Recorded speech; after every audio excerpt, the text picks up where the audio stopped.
And there are some more campaign finance questions related to the Clinton folks this morning. One controversy that may well be labeled Iraqi Gate.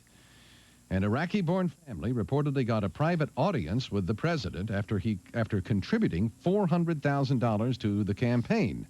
The contribution controversy had the White House on the defensive yesterday. Part of an Iraqi family in Detroit said the president agreed to work toward lifting the embargo and help send food and medicine to the kids and to the Iraqi people during the October 21st fundraiser. Ms. Iraqi said her uncle made the contribution to sway the Clinton administration's Iraqi policy. The story first broke in the Detroit Free Press. There's also a photograph of the president meeting with suspected nuclear arms smuggler Grigory Luchansky. The photograph appearing this morning in the New York Post. White House said it didn't believe the Secret Service objected to the meeting at yet another fundraiser, even though CIA Director John Deutsch had linked Luchansky to the Russian mob. President Clinton is back home in Arkansas to vote and wait the election results after confidently urging supporters in Iowa and South Dakota to get out the vote.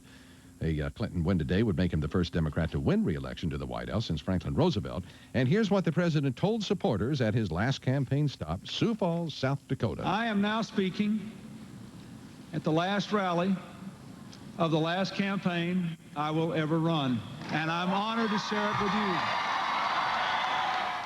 His rigorous campaign schedule of recent days now gives way to a relatively light day to wait for the results of the vote.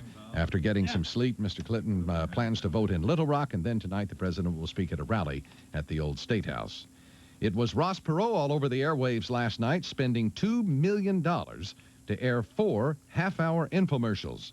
The Reform Party presidential candidate had this to say about the New York Times and some other papers endorsing Bill Clinton's re-election. 1/4 of that editorial was dedicated to begging him to start keeping his promises, stop violating the law, and operate in a moral and ethical way. Talking there about the New York Times. The New York Times is asking him to have a character and integrity transplant in midlife. Went on to say that that's probably unlikely in midlife to have a character and integrity transplant, at least successfully take. I watched part of one that was on, I believe, NBC. Mm-hmm. And then at the end of that, he said, now switch over to ABC for the second half. Jeez. But it was just on ABC locally in New York because I checked the satellite nationally, and it was... what is this you just handed me, Lou? It's the stuff we have. I understand that. I have that list. I just wondered which specific ones you had picked out. Oh, okay. I got everything there. Well, I wanted you to go over it with me. Oh, okay. While Charles was reading the news in my headphones. Oh, okay. Go ahead. Mr. Perot will be voting in Dallas, Texas today.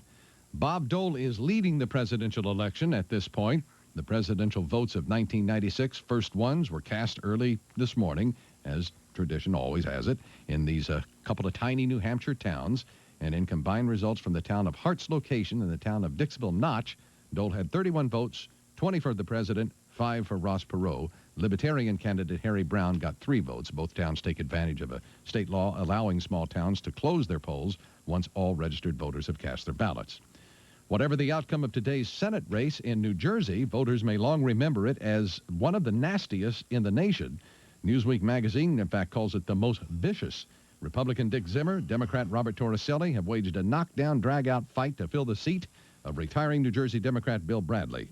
The hallmarks of the race have been big bucks and name-calling. Torricelli denies, though, that he ran a negative campaign. I took my own pledge that every advertisement that I would run would deal with a federal issue, a vote cast in the United States Congress, that we would never be personal, never attack Mr. Zimmer personally.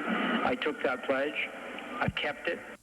Both candidates have spent millions on TV ads running in the New York and Philadelphia markets, among the most expensive markets in the country. At one point, Torricelli called Zimmer a liar, questioning about ties to the National Rifle Association. They both are pretty much creeps, aren't they? Except that we've thrown our lot in with Torricelli. Well, you had to go one way or the other. Well, a person can grow, as I said to him. I didn't mean to be arrogant and presumptuous, but I mean he could.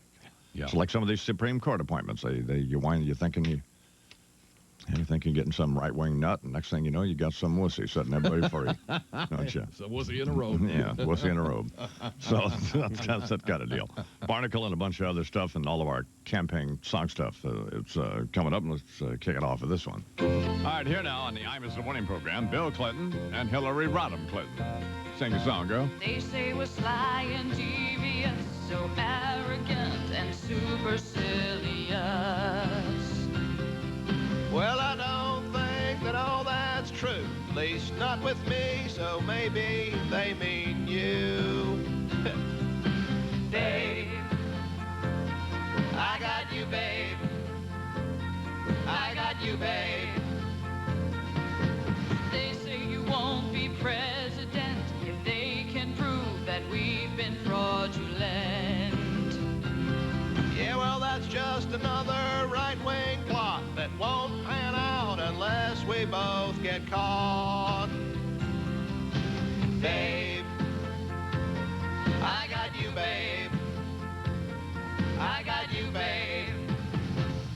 I got flowers and Paula Jones and a few illegal loans. Election day, when no has lost, I want you to say who's really the boss. Well, I don't care if you inhale, 'cause someday I might need you to post bail. If you should hear talk about who I've been, please don't throw no more ashtrays at my head. I'm begging you, Babe, I got you, babe. I got you, babe.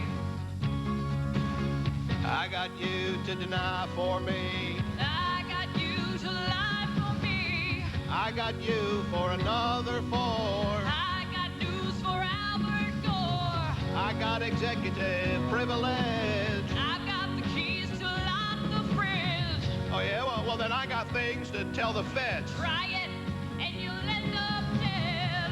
Well, that wouldn't be a threat, would it? Oh, I got you. I got you, babe. Well, actually, I got a few babes. I got a few babes. We're talking with Tim Russett, who is the Washington Bureau Chief for NBC News and the host of Meet the President. No, I have some documents here I found at the White House. Yeah. This is on the table there on the side. Yeah. Now, this is a letter. I believe it was sent by President Clinton. It says, "My wife may be the single most honest, sincere, genuine person on the planet. Your attempt to humiliate her was the action of an embittered old fool enjoying the fruits of a failed and not all too distinguished legal career. And by the way, your speech sucked." Oh, that's Judge Harold Roxwell about Deidre. I'm sorry. If your radio sounds funny in the morning, you're listening to Imus in the Morning. I just saw Deidre, by the way. I'd never met her before, and she's all excited about tomorrow. It's her first election to vote in.